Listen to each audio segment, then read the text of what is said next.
예, 하지 불안 증후군이라는 거는 전 세계에서 5%에서 15% 정도의 사람들이 앓고 있다고 할 정도로 상당히 많은 사람들이 앓고 있는 질병 중 하나입니다. 그런데 그게 진단이 제대로 되지 않아서 그중에서 한 16% 정도만 제대로 치료를 받고 있다고 할 정도로 제대로 치료받지 못하시는 분들이 상당히 많다고 알려져 있습니다. 그래서 서양의학적으로 봤을 때는 이것은 증상이 아주 특징적인 증상들이 또 있어요. 그게 내 다리를 나도 모르게 움직이고 싶다는 충동이 든다. 그런 것들이 상당히 특징적이고요. 다리가 아까 말씀하신 어머님처럼 찌르는 것처럼 아프다라던가 저린다던가 뭔가 통증이 송곳으로 이렇게 찌르는 것 같다던가 벌레가 스물스물 기어간다는 것 같다던가 이렇게 여러 가지들로 표현들을 많이 한다는 특징이 있습니다. 또한 이 하지불안 증후군은 가만히 있을 때 증상이 발생을 하고 움직이면은 오히려 완화가 됩니다. 또한 이것이 낮에는 괜찮다가도 저녁이나 밤이 되면은 시작이 되고 더 악화가 된다라는 그런 특징들이 상당히 여러 가지 그 중요한 포인트 중 하나입니다. 또한 그 원인으로는 별 원인 없이 이유 없이 발생하는 경우도 있지만은 당뇨라던가 임신했을 경우라던가 철결핍성이라던가 아니면은 약물 중에서도 뭐 그 항도파민제나 항우울제라던가 항히스타민제 또 술이라던가 카페인 이런 것들이 원인이 되어서 발생이 될 수 있다라고 보고 있습니다. 또한 이 여러 가지 증상들에 동반되어서 잠을 못 잔다. 아까 어머님도 말씀하셨듯이 잠을 못 잔다, 꼴딱 세웠다 이렇게 표현들을 하시죠. 또한 불안하고 우울해지는 감각들도 상당히 많습니다. 본인이 그 잠을 못 주무시기 때문에 항상 좀 피로하시고 우울해지는 감각들이 많이 생기실 수가 있고 또 오늘 밤에도 이렇게 아프시면 어떡하나 이런 불안 증상들을 항상 가지고 주무시는 경우가 상당히 많습니다. 그래서 양방 쪽에서는 뭐 도파민 자동제라든가 뭐 그 철분을 보충할 수 있는 철분제라든가 진통제 등을 응용을 하고 있고요. 우리 한의학적으로 봤을 때는 우리 한의학 고서의 문헌들을 참고를 해보면은 비증, 혈비, 또 경병 이런 것들이 이 하지불안 증후군과 상당히 증상이 유사하다고 볼 수 있습니다. 그 중에서도 비증이라는 거는 절일 비자를 써가지고 우리 몸에서 기운이 아주 약해졌을 때, 면역력이 약해졌을 때 풍한, 습열 이런 네 가지 사기가 우리 몸에 침범에 들어와서 발생한다 이렇게 보고 있고요. 우리 몸에 있는 병리적인 노폐물들의 하나인 담음이라던가 또 혈이 뭉쳐서 생긴 어혈이라던가 이런 것들이 그 비증을 유발한다고 알려져 있습니다. 그래서 한의원에서 치료는 침이 아주 중요한 방법 중 하나예요. 뭐 다리 쪽, 또 발바닥 쪽. 아까 어머님도 발바닥에 감각이 떨어진다 그렇게 말씀을 하시죠. 이쪽을 순환시켜 줄 수 있는 침 치료와 또 한약은 아까 말씀드렸듯이 풍한, 습열, 또 어혈, 담음 그것에 따라서 처방을 해줄 수 있는 한약들과 또 내 몸에서 면역력이 약해졌을 때 그것을 보호해줄 수 있는 그런 한약들이 한의원에 다 구비가 되어 있습니다. 예를 들어서 뭐 녹용이 들어간 보약이라든가 공진단이나 경옥고 이러한 여러 가지 보약들이 구비가 되어 있으니까 가까운 한의원에 가셔서 모두 치료를 받으시는 게 좋습니다. 또한 우리가 쓸 수 있는 것 중에 하나가 왕뜸이 있죠. 왕뜸을 우리 아랫배에 있는 관원혈에 꾸준히 뜨시면은 아랫배를 따뜻하게 해주고 하지 쪽의 순환을 아주 도와줘가지고 이러한 하지불안 증후군에 상당히 효과가 있습니다. 또 부항이라는 것은 허리라던가 고관절 주위를 풀어줌으로써 허리와 하체 순환을 강하게 도와줄 수가 있기 때문에 이것들도 한의원에서 그 적절한 혈류에 맞춰서 치료를 받으시는 게 좋고요. 또 그 생활요법으로는 아까 말씀드렸던 그런 술, 카페인 이런 부분들은 다 줄이시고요. 또 잠을 낮에 주무시는 분들이 가끔 계십니다. 낮에 주무시지 말고 밤에 푹 숙면을 주무실 수 있도록 그렇게 나의 그 잠자는 패턴도 좀 바꾸는 게 중요하시고요. 또 제가 마지막으로 기체조를 한 3가지 정도만 추천을 드리겠습니다. 이러한 하지불안 증후군이 있으신 분들은 기체조 중에서도 발 쪽을 자극을 해줄 수 있는 그런 기체조들이 상당히 효과가 좋으세요. 그 중에서 첫 번째로 발끝치기. 발바닥 뒤꿈치는 딱 붙이시고 앞에만 이렇게 두드리시는 거세요. 그래서 발 앞쪽 또 발바닥 쪽 이쪽이 강하게 순환이 될 수 있으면서 발 전체적으로 종아리 밑쪽까지 또 고관절까지도 다 순환을 강하게 시켜줍니다. 그래서 이것을 특히 밤에 증상들이 심하시기 때문에 밤에 주무시기 전에 이 발끝 부딪히는 운동을 100개에서 한 500개 정도, 잘하시는 분들은 뭐 1000개까지 하시면 더 좋겠죠. 이렇게 하고 주무시면은 다리 쪽도 편안해지시고 내 몸에서도 뇌파가 안정이 되고 머리가 아주 맑아지시면서 깊은 잠을 잘 수 있게 됩니다. 또 두 번째로 추천드리고 싶은 운동 중에 하나는 모관 운동이에요. 모관 운동이라는 거는 바닥에 이렇게 누우셔가지고 팔다리를 그 지평면과 수직으로 올려줍니다.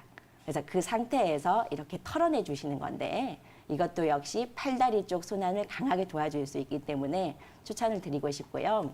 마지막으로 한 가지는 장생보법이세요. 왜 우리가 나이가 들수록 점점 하체에 기운이 딸리고 근력이 딸리면은 걸음걸이가 점점 팔자걸음이 됩니다. 팔자로 이렇게들 걷고 계시는 분들이 많으세요. 근데 그렇게 되시면은 오히려 하체의 힘이 떨어진다는 그런 반증이라고 볼 수도 있으세요. 그래서 장생보법은 발을 일단은 11자로 이렇게 해두신 다음에 발바닥에 보면은 용천혈이라고 있습니다. 용천혈이라는 거는 발바닥에서도 쏙 들어간 자리, 그 자리를 의미를 하는데 그 용천혈이 어느 정도 활성화가 되고 뚫려야지 우리 몸에서 하체가 힘이 생기시고 허리까지 기운 순환이 잘 되게 됩니다. 그래서 그 용천혈로 내 바닥을 누른다 이런 느낌으로 11자로 하시고 쭉 걸어주시는 거를 제가 추천드리겠습니다. 네. 예, 안녕하세요, 어머니. 안녕하세요. 예, 그 잠을 제대로 못 주무셔서 많이 힘들어하셨네요. 제대로 못 자는 게 아니고 약을 안 먹으면 아예 잠을 날밤 꼴딱 새워요. 그래서 약은 어쩌다 이제 뭐 자다가 뭐 하면 귀찮아서 안 먹고 오늘은 뭐 아우 좀 그냥 잠이 올라내고 안 먹고 하다 보면은 영락없이 나를 꼴딱 세워갖고 그냥 제가 아예 약을 그냥 먹거든요. 그럼 거의 매일 밤 드신다고 봐야겠네요. 아니 매일 먹어요. 그리고 그 전에 약 안 먹을 때는 꼴딱 정말 매일 하룻밤이 사람이 제가 말을 하면 안 믿을 정도로 며칠 밤을 꼴딱 세워요. 그래서 낮에 자는 것도 아니에요. 제가 이제 낮에 자면 밤에 안 자면 어떠냐 그렇게 생각하고 또 뭐 잠 안 자면 뭐 어떠냐 그렇게 생각하고 잠 때문에 예, 예. 저기 자고 막 그러는 거 아니거든요. 예. 그러면은 그동안 생각을 안 해요. 그러면은 지금까지 그러면은 그 수면제 주로 많이 드셔보셨고 혹시 한의원에서도 치료는 받아보신 적 있으세요? 한의원에서도 이제 약을 한참 먹었었거든요. 한제 드셔보셨어요? 아니야 한참 몇 개를 먹었는데 예. 한의원에서는 뭐 몸이 냉해서 그렇다고 그래서 이제 그 약을 먹었는데 몸은 따뜻해졌어요. 근데 그거하고는 상관이 없이 아무튼 제가 좀 스트레스를 받긴 받아도 사람이 그렇게 하루 종일 정말 그 심하게 일을 하고 심하게 운동을 하고 그렇죠. 그러면 예, 잠을 그런데도- 제대로 좀 푹 자는 예. 게 정상이죠, 사실은. 아니 푹 자는 것까지도 아니고요. 그냥 아예 잠이 안 와서 꼴딱 약을 안 먹으면 그냥 꼴딱 세워요. 그렇게 누워만 심해요. 계시겠네요, 밤에?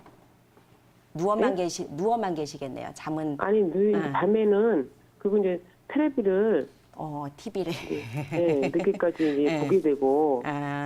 이제 지금 같은 경우는 이제 1시 넘어서까지 텔레비를 봐요. 12시 돼서 약을 먹고. 그래서 TV를 네. 보다 보면 나도 모르게 주무시게 되고 그렇게 되시겠네요. 아니 TV 보다가 잠드는 거 거의 없어요.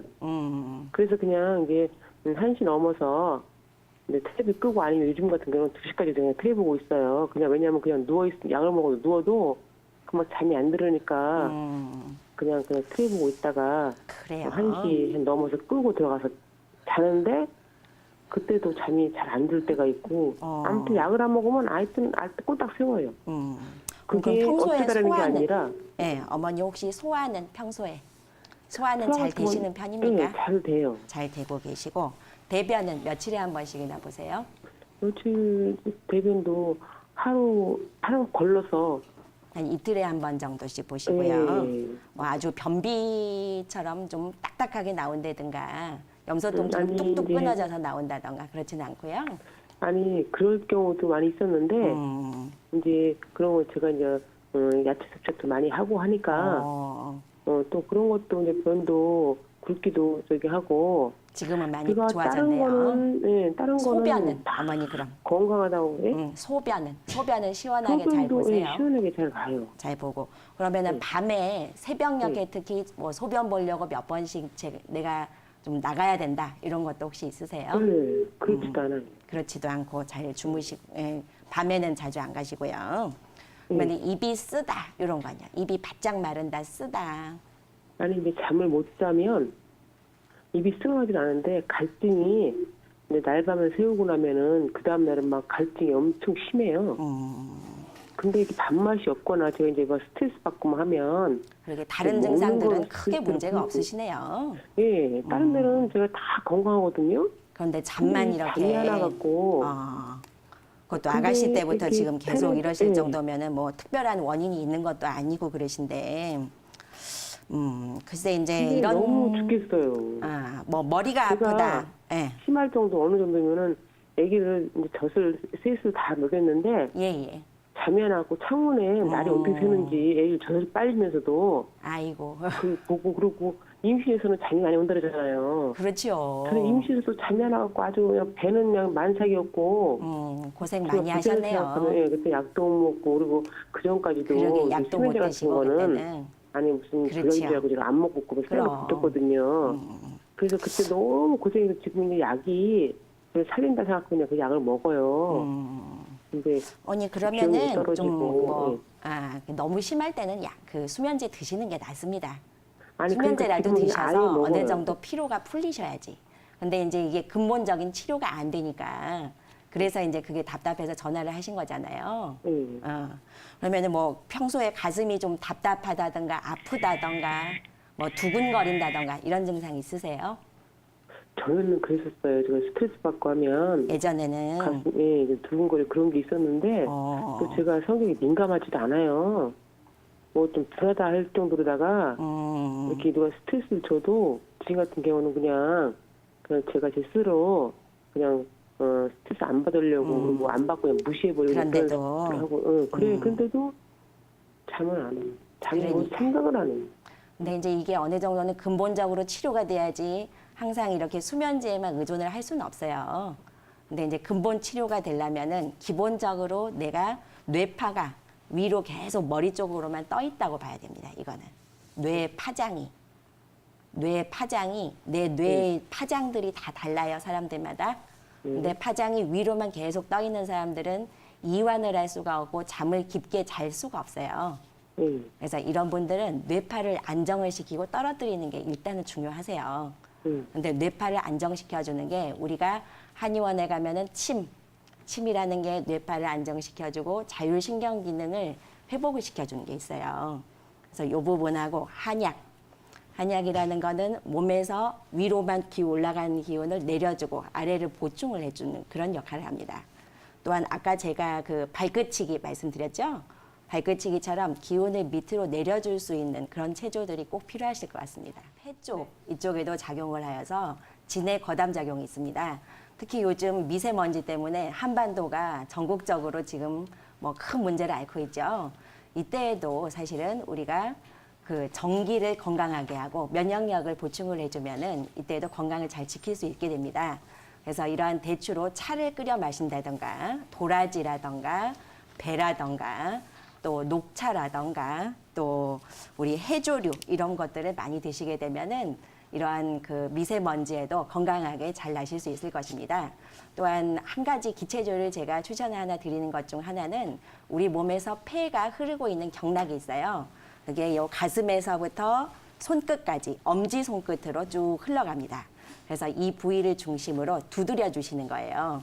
두드리면서 가슴에서부터 손끝까지 두드려 주시면서 입으로는 이렇게 내쉬는 호흡들을 많이 해줬을 때 폐라던가 피부에 쌓여있던 노폐물들이 빨리 없어지게 됩니다.